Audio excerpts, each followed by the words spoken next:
दुबे जी, शुरुआत आपसे ही करते हुए, चूंकि एक पूर्व कांग्रेसी जिन्होंने 50 साल कांग्रेस के साथ गुजारे हैं, गुलाम नबी आजाद ने ताबड़तोड़ जो वार किए हैं कांग्रेस के ऊपर, उस पर मैं जवाब चाहूंगी। विदेशों में जाते हैं कई ऐसे अवांछनीय उद्योगपति हैं जिनके साथ कांग्रेस पार्टी के दिग्गज नेताओं के रिश्ते हैं, राहुल गांधी के रिश्ते हैं। क्या कहलाता है ये रिश्ता? जवाब दीजिए इस पर। जी, गुलाम नबी आजाद साहब भारतीय जनता पार्टी की नई सत्ता के अतिथि कलाकार हैं। पूरा वक्तव्य दीजिए। 50 साल कांग्रेस पार्टी की सत्ता के साथ गुजारे हैं।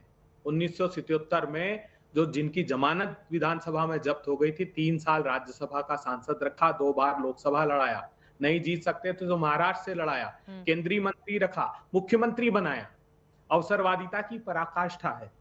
जब राहुल गांधी जी 7 फरवरी को ये सवाल पूछते हैं कि क्यों प्रधानमंत्री जी श्रीलंका जाते हैं और अडानी जी को पावर प्रोजेक्ट मिल जाता है, क्यों बांग्लादेश जाते हैं और वहां पावर प्रोजेक्ट मिल जाता है, क्यों ऑस्ट्रेलिया जाते हैं और माइनिंग के प्रोजेक्ट में एसबीआई गारंटर के रूप में सामने आ जाता है, क्यों प्रधानमंत्री जी इजराइल जाते हैं और पेगासस की डील की चर्चा हिंदुस्तान में होने लगती है, क्यों प्रधानमंत्री जी चीन 9 बार चीन का दौरा करते हैं, 18 मुलाकातें चीन के राष्ट्रपति के साथ होती है। आज जब हमारे गृह मंत्री जी अरुणाचल प्रदेश में हैं तो 3 बार 2017 से लेकर आज तक अरुणाचल प्रदेश का नया नामकरण कर दिया।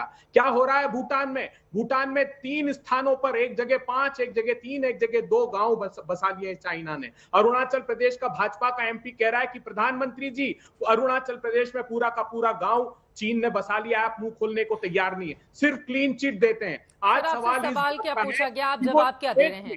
सर, गुलाम नबी आजाद का सवाल मैंने आपसे पूछा है, वो तो बीजेपी के नेता तो है नहीं, 50 साल जिन्होंने कांग्रेस में गुजारी हो वो सवाल कर रहे हैं।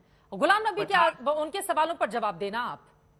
आपके रिश्ते विदेशों में हैं, उनका नाम लेने से आप लोग बचते हैं उद्योगपतियों का, और देश के भीतर आकर अडानी पर सवाल पूछते हैं, वो तो सीधा निशाना साध रहे हैं।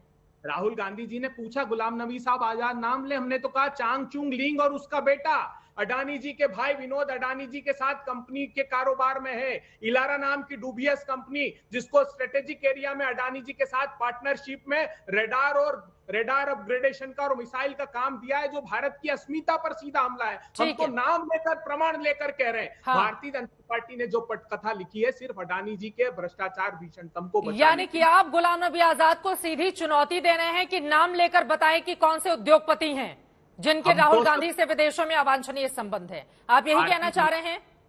भारतीय जनता पार्टी की सत्ता का मुखौटा नहीं बने।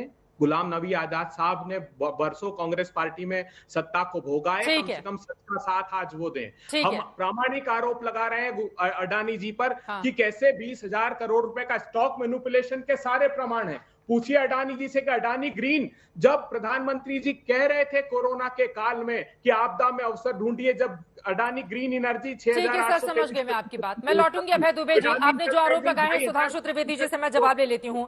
सुधांशु जी, राहुल गांधी की ओर से भी सीधा लिखा गया है, सच्चाई छिपाते हैं इसीलिए रोज भटकाते हैं। सवाल वही है, अडानी की कंपनियों में 20,000 करोड़ बेनामी पैसे किसके हैं? वो कह रहे हैं तू इधर उधर की ना बात कर, सीधे अडानी पर ही जवाब दे।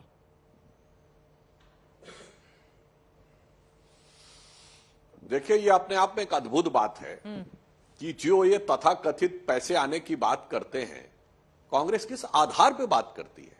किसी रेगुलेटर ने बताया, किसी स्टॉक एक्सचेंज की ऑफिशियल एजेंसी ने बताया, किसी एलआईसी ने बताया, या किसी एसबीआई ने बताया? सबने तो कहा कि ऐसी कोई बात नहीं है। हां, बताया किसने? हिंडनबर्ग, जो खुद शेयर मार्केट के मैनिपुलेशन के लिए अपने देश अमेरिका में मुकदमा झेल रही है।